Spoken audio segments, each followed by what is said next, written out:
அட்டகாசமான அரசியல்வாதியாக அதிரடி பயிற்சி பட்டறை பியூர் பாலிடிக்ஸ். அடுத்த வகுப்புகள் விரைவில் ஆரம்பம். தொடர்புக்கு 7388242442.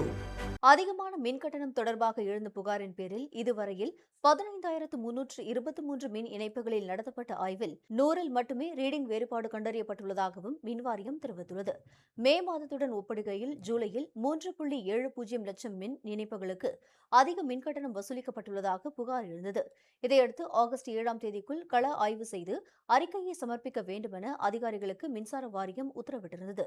இது தொடர்பாக மின்வாரியம் வெளியிட்டுள்ள அறிக்கையில் மின்கட்டணம் குறித்து பல தரப்பினர் சந்தேகம் எழுப்பியதை அடுத்து தமிழ்நாடு மின்சார வாரியம் சிறப்பு மின் அளவி மறு ஆய்வு செய்யும் பணியை தொடங்கியுள்ளதாகவும் இதுவரை 15,323 மின் இணைப்புகள் சரிபார்க்கப்பட்டுள்ளதாகவும் தெரிவித்துள்ளது.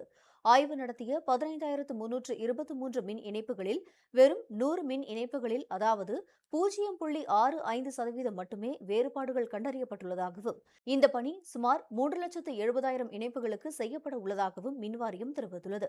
அதிகபட்சமாக சென்னை தெற்கு 2க்குட்பட்ட பகுதிகளில் 172 மின் இணைப்புகளில் ஆய்வு நடத்தியதில் 11இல் வேறுபாடு கண்டறியப்பட்டுள்ளதாகவும் திருச்சி பெருநகரில் 8 மின் இணைப்புகளிலும் திருவண்ணாமலை, சேலம், தேனி மற்றும் சென்னை தெற்கு 6 இணைப்புகளிலும் மின்கட்டண வேறுபாடுகள் கண்டறியப்பட்டுள்ளதாகவும் மின்வாரியம் தெரிவித்துள்ளது.